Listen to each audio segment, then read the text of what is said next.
Bonjour à tous et bienvenue dans cette nouvelle édition du Grand JT des Territoires. Voici tout de suite les titres de l'actualité. Au sommaire de ce journal, les maires sont inquiets face à la coupe budgétaire de 9 milliards d'euros qui touche les subventions aux collectivités. Notre partenaire TL7 dans la Loire a couvert le 26e congrès des maires.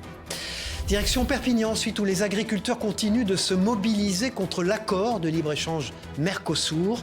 Bien que les députés aient majoritairement rejeté l'accord, la pression reste forte. Notre partenaire Via Occitanie s'est rendu sur place, vous verrez. Et puis nous nous rendrons dans les Vosges, où la Croix-Rouge continue d'organiser des maraudes pour soutenir les personnes en situation de grande précarité. Un reportage de notre partenaire Vosges TV à suivre. Enfin, nous nous rendrons à Marseille, où 2 jeunes passionnés d'arts martiaux et d'équitation ont eu le plaisir de joindre le casting du blockbuster Gladiator 2, actuellement au cinéma. Nous irons à leur rencontre avec notre partenaire sur place de la Provence. Vous l'avez vu dans les titres, les tensions persistent entre les départements et l'État. Les élus dénoncent la coupe budgétaire de près de 9 milliards d'euros dans les subventions aux collectivités. Une mesure prévue pour 2025 qui laisse les maires dans l'incertitude. Notre partenaire TL7 s'est rendu au 26e congrès des maires de la Loire. Regardez. C'est cette banderole qui accueille les visiteurs du congrès des maires situé à Andrézieux-Bouthéon. Habillés de leur écharpe tricolore, les élus locaux se réunissent en dessous pour réaliser une photo de protestation au projet de loi de 2025 qui annonce une coupe budgétaire des collectivités. Aujourd'hui, le texte de loi proposé par le gouvernement, c'est du racket. On veut bien participer, et le président Nicolin l'a dit tout à l'heure, à l'effort de guerre, de ramener un petit peu d'argent dans les caisses de l'État, même si on n'est pas responsable directement du déficit de l'État. Mais à un moment donné, on ne peut quand même pas nous prendre tout notre argent, surtout que le maire et l'équipe locale et la municipalité, les gens se tournent toujours vers eux. C'est nous qui entretenons les routes, c'est nous qui entretenons les écoles pour les primaires et les maternelles, c'est nous qui entretenons les équipements sportifs, associatifs, culturels, etc. Tous les chantiers qui sont en cours, ils vont aller au bout. Ça, c'est pas pourquoi, parce que les chantiers qui sont en cours, ils ont déjà des finances qui sont établies. Donc en réalité, c'est plutôt demain que les choses vont se produire. Ça va rendre prudentiel. Le premier impact, clairement, comme on est sur du fonctionnement, ça veut dire que tous les collègues vont faire attention en termes de recrutement. Si tous ces maires ont décidé de se réunir, c'est pour faire entendre que les collectivités n'ont pas à résoudre les problèmes financiers de l'État. Selon le résultat du vote du budget 2025, d'autres mesures pourraient être prises. C'est une première étape. Nous sommes aussi solidaires de la de l'association des maires de France, nationale. Nous attendons aussi des consignes, mais il se peut que nous ayons d'autres mouvements, des fermetures par exemple de nos mairies pendant un jour ou plusieurs jours. Nous ne sommes pas dans des manifestations violentes, bien évidemment, puisque nous sommes dépositaires de l'autorité et par conséquent des démocrates résolus. Mais nous ne pouvons pas non plus servir de variable d'ajustement dans un budget. Malgré ce changement de budget, les maires tiennent à leur tradition. La plupart ne souhaitent pas annuler la cérémonie de vœux pour la nouvelle année. Cette année, la France commémorait le 80e anniversaire de sa libération et la ville de Metz a rendu hommage aux héros du passé.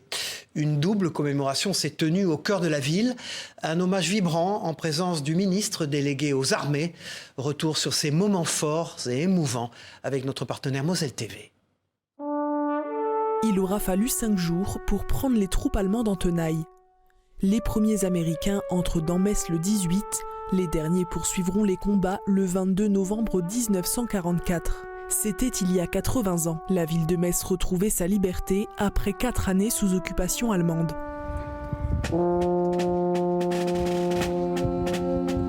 80 ans après, la ville a rendu hommage à ses libérateurs au cours de 2 cérémonies chargées de mémoire. Ici, devant l'Aigle américain, un hommage solennel a été rendu aux forces alliées et notamment aux soldats de la 3e armée du général Patton, qui ont joué un rôle décisif dans la libération de la ville. Puis c'est place d'Armes, devant l'hôtel de ville, que les cérémonies ont continué. Des hommages rendus aux civils et aux résistants, afin de rappeler l'importance de ce devoir de mémoire. C'est pas seulement la libération, comme dans beaucoup d'autres villes, la fin de l'occupation, c'est la fin de l'annexion, c'est la fin de la germanisation de force. C'est des souvenirs extrêmement forts qui sont finalement pas si anciens, qui étaient vécus par nos parents et nos grands-parents. Il fallait que 80 ans après, on s'en souvienne. Des commémorations qui se sont tenues en présence de nombreuses personnalités, dont le ministre délégué auprès du ministre des Armées et des anciens combattants.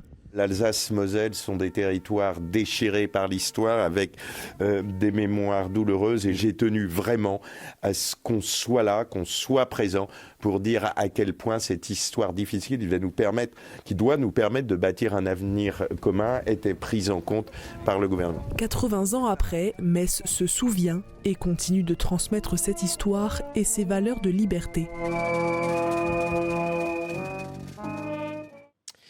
Deuxième semaine de contestation pour les agriculteurs français. Les députés se sont majoritairement opposés à l'accord de libre-échange entre l'Union européenne et le Mercosur. Mais la mobilisation continue. Les jeunes agriculteurs poursuivent leur pression sur le gouvernement avec des actions de protestation comme celle menée, vous allez le voir, à Perpignan. Un reportage de Barry Isaac pour notre partenaire Via Occitanie sur place. On parlera après quand on sera sur place là-bas. C'est parti. Un cercueil pour symboliser la mort de l'agriculture dans les Pyrénées-Orientales. 150 agriculteurs et une vingtaine de tracteurs ont entrepris une marche funèbre dans le centre-ville de Perpignan. Nous, clairement, on demande des mesures d'urgence pour aider les agriculteurs les plus en difficulté.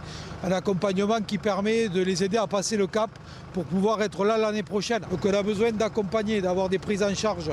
MSA, des fonds d'urgence. On a aussi besoin d'avoir des dispositifs d'aide pour les éleveurs qui ont des soucis aujourd'hui sanitaires. Nicolas est maraîcher depuis 10 ans. L'agriculteur se sent abandonné par le gouvernement. On a l'impression d'être seul. Alors aujourd'hui non, voilà, c'est ce qui est important, c'est de venir aujourd'hui et de voir que finalement on n'est pas seul. Mais tous les jours sur nos exploitations, c'est vrai qu'il faut trouver la force d'y aller et se dire que bon, on sert à quelque chose. Le cortège s'est rendu devant la préfecture des Pyrénées-Orientales où une délégation s'est entretenue avec le préfet. À la sortie, les agriculteurs sont déçus. J'ai envie de dire qu'aujourd'hui, on a perdu presque 1h30 de notre temps. Parce que oui, ils ont fait 2 annonces, mais on nous prend clairement pour des cons. On nous a annoncé, c'est une bonne chose, l'exonération de la TFNB totale pour les Pyrénées-Orientales, ce qui est une bonne chose. Et ensuite, pour l'eau de substitution, on n'en aura pas besoin. Sur les nouveaux projets, c'est l'annonce de la ministre de l'écologie. Donc ça, c'est une bonne chose aussi. Mais on attendait vraiment de la trésorerie et des annonces concrètes de projets. Mais on est toujours au stade d'études. Les agriculteurs sont ensuite allés vider leur benne devant la mutualité sociale agricole. De nouvelles actions devraient avoir lieu dans les semaines à venir. Et les agriculteurs perpignanais ne sont pas les seuls à se mobiliser. Les Savoyards aussi passent à l'action. Cette semaine, la coordination agricole a bloqué 2 centrales dans la région de l'Albanais. Objectif, maintenir la pression et exiger des revenus décents. Notre partenaire 8 Mont-Blanc était sur place. Ils sont quelques tracteurs à s'installer devant l'entrepôt U de Rumilly. Une dizaine de kilomètres plus loin, c'est devant le site de produits frais CSD d'Albi-sur-Chéran que les agriculteurs se sont aussi donné rendez-vous. Objectif, bloquer l'accès de ces 2 centrales d'achat. Une action coup de poing à l'initiative de la coordination rurale des Savoies qui s'inscrit dans le cadre de la 2e semaine de mobilisation nationale du monde agricole. Depuis le printemps, on va dire que les avancées ont été très minimes. On a eu vraiment beaucoup de discours, mais pas d'actes en face. Et aujourd'hui, on est, on va dire, dans cette phase numéro 2, où on a toujours pas mal de promesses, mais pas d'engagement précis. Ces avancées, on ne pourra les obtenir que par un engagement signé, cette fois, dans le cabinet du Premier ministre. C'est en ciblant des sites logistiques d'approvisionnement de la grande distribution que les agriculteurs font entendre leur voix ce jour-là, pour réclamer une meilleure répartition des marges sur les produits. Mais l'objet de la contestation concerne aussi et surtout le possible accord de libre-échange entre l'Europe et le Mercosur. Ça veut dire qu'on va travailler avec des produits de l'autre bout de la planète, alors que nous, on nous parle régulièrement de bilan carbone. Là, d'un seul coup, le bilan carbone, on n'entend pas. De toute façon, ces échanges-là, ils profitent à qui ? Ils profitent uniquement aux financiers et aux multinationales. On nous impose des standards de production, et dans le même temps, on va laisser venir des produits de la planète qui ne correspondent en rien à nos standards. Parmi les autres problématiques soulevées par le monde agricole, la surcharge administrative conjuguée aux problèmes de trésorerie. Niveau normes pour le lisier et tout, ils nous demandent de faire des études qui coûtent cher. Bien sûr, enlever de la dotation GIA, ce que la région nous donne comme aide pour les agriculteurs. Le syndicat n'exclut pas de durcir le mouvement avec des actions plus coordonnées et massives en cas de réponse insuffisante de la part du gouvernement. Vous venez de le voir, alors que les agriculteurs luttent pour une meilleure rémunération, un autre secteur se trouve également en grande difficulté, celui des éleveurs. À Longeville, en Barrois, dans la Meuse, un éleveur de brebis se retrouve avec des tonnes de laine invendables depuis la crise sanitaire. Une situation financière précaire qui illustre la souffrance de nombreux producteurs. On l'écoute au micro de notre partenaire Puissance TV. Ça nous fait mal aux tripes parce qu'on ne travaille pas pour ça. Nous, on travaille pour, à chaque fois, produire de la viande de qualité. Et puis, la laine est un sous-produit sur le mouton, certes, mais ça reste quand même un produit très noble qui mérite beaucoup mieux que ça, quoi. Beaucoup mieux que ça. La précarité des éleveurs confrontés à des conditions difficiles n'est pas sans rappeler celle des personnes les plus vulnérables dans nos villes. Dans les Vosges, la Croix-Rouge mène des maraudes pour venir en aide aux personnes en situation de grande précarité. Des actions solidaires qui montrent la réalité de ceux qui luttent chaque jour pour survivre dans un contexte économique de plus en plus tendu. Un reportage de notre partenaire Vosges TV. Les soirs de maraude, une trentaine de personnes sur Épinal, une douzaine sur Saint-Dié viennent à la rencontre de la voiture de la Croix-Rouge. Depuis 1 an, ils sont chaque mois plus nombreux. D'abord, il y avait un rajeunissement et puis il y avait une augmentation de la fréquentation, une augmentation de gens qui se déclarent en situation de rue. Il n'était que 2 ou 3 SDF sur Épinal l'an dernier. Depuis cet été, ils sont 3 fois plus. On lance un peu un appel alors, au commerce, aux grandes surfaces pour nous donner des équipements. Le profil type du bénéficiaire, un homme seul, 45 ans, une mauvaise santé mentale, dépression notamment, bien souvent des problématiques de drogue et d'alcool, mais aussi les accidents de parcours. Adil travaillait depuis 14 ans au Bar-Rue à Gérardmer avant d'être à la rue. Après mon divorce, donc c'est la descente aux enfers. La dépression, ça m'a duré 8 ans. Heureusement, il y a des associations comme ça parce que sinon, on ne sait pas où on sera. Dans les Vosges, 43 bénévoles donnent de leur temps pour offrir une oreille attentive, un repas ou un café. Qui c'est qui voulait du sucre? Vous n'aviez pas suffisamment pour leur distribuer? Il y a actuellement beaucoup plus de demandes que ce qu'on a en stock. Du coup, on essaie de gérer. Avant d'aller au point de rencontre principal de la gare, c'est dans une boulangerie que font halte les bénévoles. J'ai mis 2 baguettes apéro et des petites pizzas. Bon bah super. Les invendus de la journée compléteront les provisions qui fondent à vue d'œil. De quoi améliorer le quotidien de Romain depuis plus de 5 ans. Je connais la plupart des gens qui viennent ici, donc comme vous disiez tout à l'heure, même si on n'a pas trop à manger des fois, boire une soupe ou un café, rencontrer de nouvelles personnes et tout, je veux dire. La Croix-Rouge réfléchit à la mise en place d'une maraude sur Remiremont d'ici la période des fêtes de fin d'année. Nous restons dans les Vosges où dans le petit village de Saint-Plaché, une retraitée incarne la passion du goût.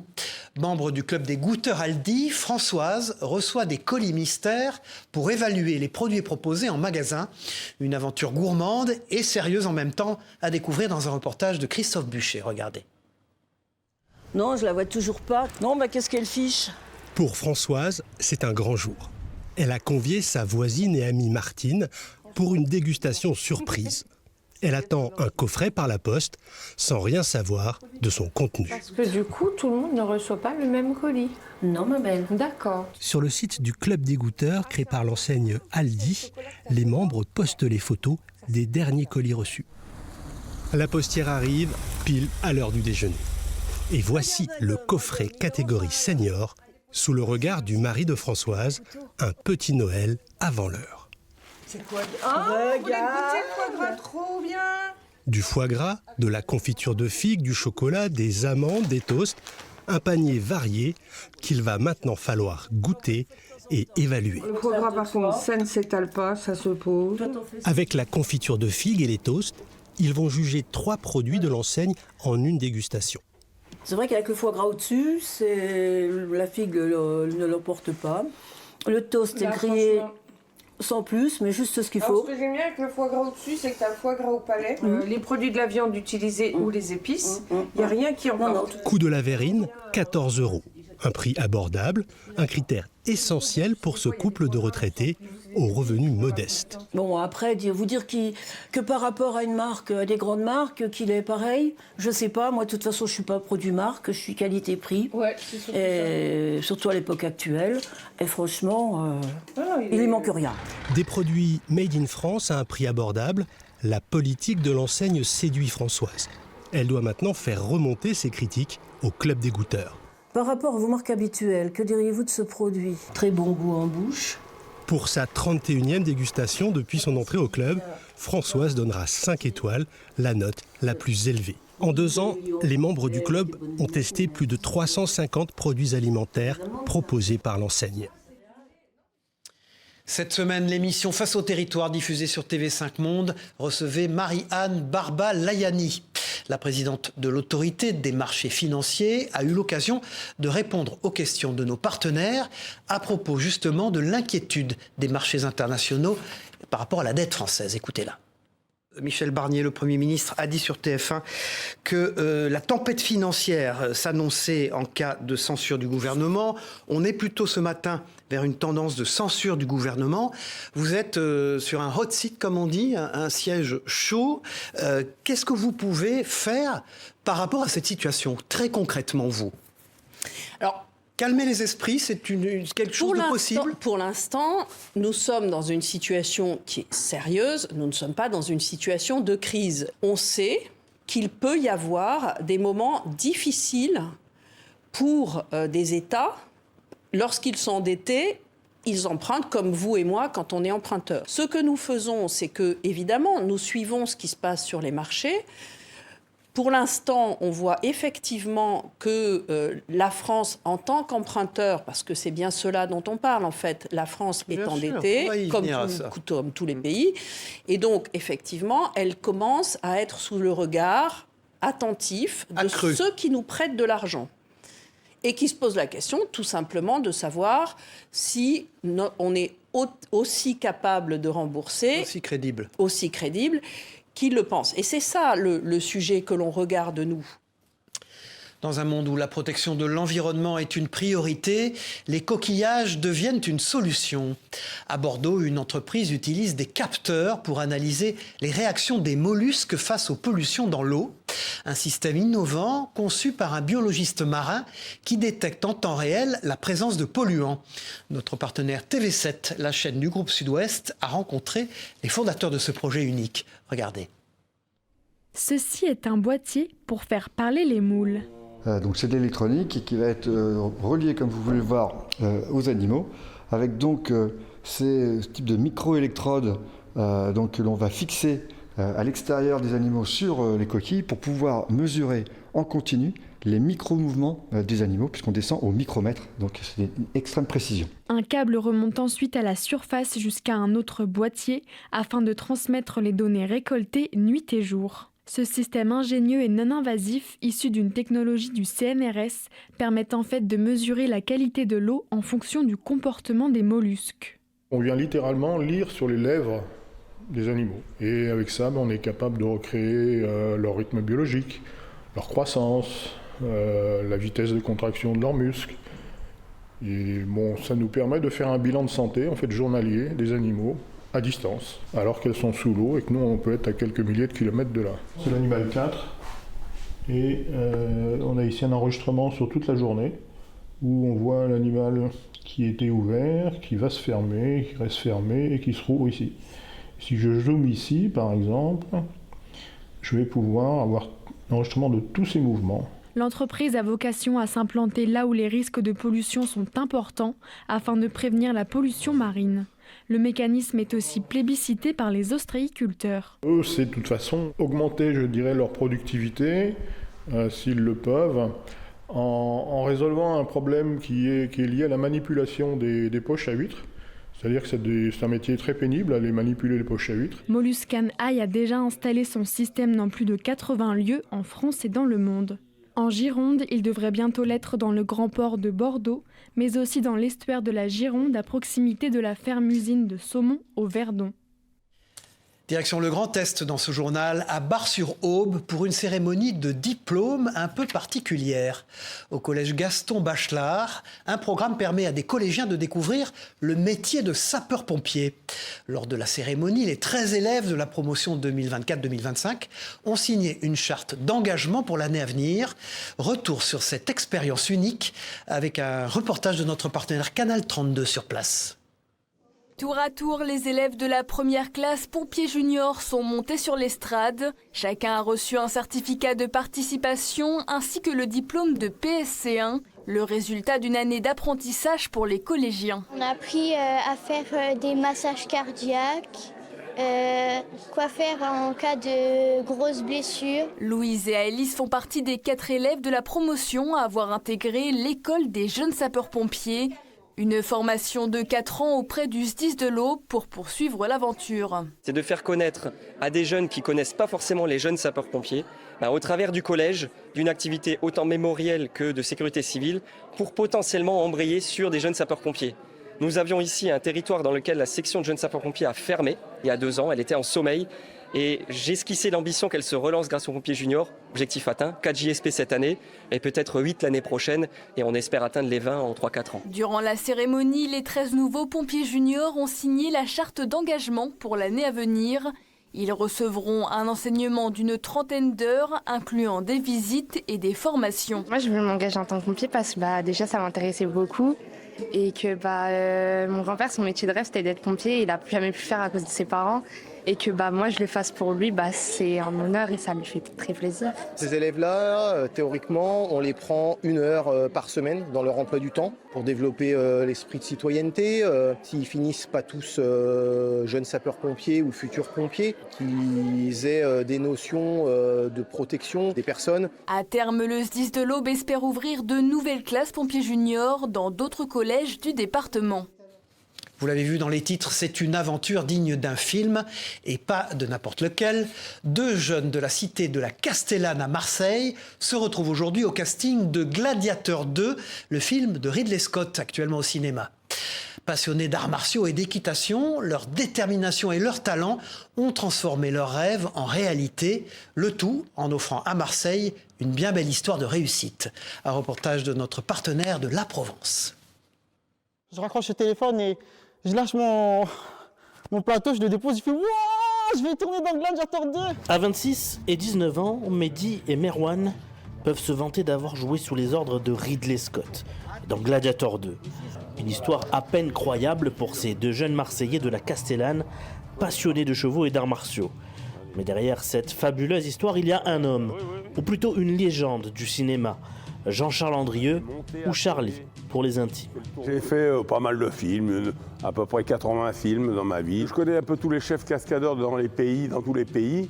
Et là, j'avais Gérard Naprou, qui était un Français qui vit en Angleterre, qui les avait vus. Et il m'a dit « Oh, tiens, tes petits jeunes, ils ne feraient pas gladiateur, on a besoin de cavaliers. » Un début de carrière impressionnant sur un CV. Jouer dans un blockbuster américain, ce n'est pas donné à tout le monde. Les 2 frères sont d'ailleurs bien conscients d'avoir vécu un rêve éveillé. C'est un rêve qui se réalise, c'est un rêve d'enfant. Moi, je m'aurais dit à 6 ans en arrière, Mehdi, tu vas tourner dans Gladiator 2. Je vous aurais dit, c'est impossible. Comme quoi, avec le travail, ça paye toujours. C'est incroyable, c'est incroyable. C'est une excitation de fou. Toute la soirée, j'étais là, je marchais. Tu vois les décors, tu as l'impression que c'est du réel, alors qu'en fait, c'est que du bois. Tout est incroyable, on est sur le cheval, ils nous ramènent à manger. On n'a pas le droit à l'erreur. En plus, il n'y a que des professionnels autour de nous. Et ça va qu'on a eu la chance qu'on a eu un maître qui était au top. Une aventure exceptionnelle pour ces 2 frères qui ne comptent pas en rester là.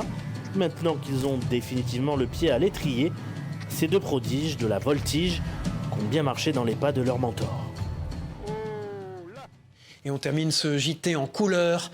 Dans ces Madras ont animé une journée spéciale dans un centre de loisirs dédié à la découverte de la culture martiniquaise. L'événement, organisé pour la journée de la tenue traditionnelle, a plongé les enfants dans le riche patrimoine de l'île, entre folklore et histoire. Retour sur cette belle immersion culturelle avec Loïc, Régis et Bérénice Angot pour notre partenaire Via ATV sur place. Pour les petits comme les grands, le tissu Madras est de rigueur aujourd'hui. Les enfants de ce centre aéré de Fort-de-France répètent leur gamme sur des notes de Begin, une mélodie qu'Emma et ses camarades connaissent maintenant par cœur. 1, 2, 3. Fini Ils ont entre 2 et 10 ans. Une jeune génération qui doit encore s'approprier les codes de son patrimoine culturel. Pour la directrice de cette structure, moderniser l'aspect du tissu emblématique est une des solutions. C'est important pour moi que le madras soit quelque chose qu'ils puissent porter au quotidien. Pour nous, c'est porter de beaux habits. Donc souvent, dans de grandes cérémonies, nous portons notre madras. Et là, on a montré aux enfants qu'on n'a pas besoin forcément des grands jours pour sortir du madras. On peut faire un arrêt-tête, on peut porter un jupon, etc. C'est magnifique parce que c'est ça notre cible. Montrer à la jeunesse, montrer aux petits que nous avons une tenue traditionnelle comme les Normands, les Bretons. Et ils vont en être fiers. Grand robe ou encore gaule, il existe plusieurs catégories de tenues traditionnelles en Martinique. Alors je suis en matador. Alors la matador, c'est vraiment toute une histoire. C'est celle qui joue de ses charmes, qui a des choses à proposer et qui, heureusement, en retour, elle paie en soi, fait des récompenses, on va dire. Et donc la matador, elle est très, très achalandée en bijoux. Vraiment, on a la panoplie, on a les chaussures qui vont avec, on est dans notre tenue avec les codes respectés. Voilà, c'est la fin de ce journal. Merci de l'avoir suivi. On se retrouve très vite pour une nouvelle édition du Grand JT des Territoires. Au revoir à tous.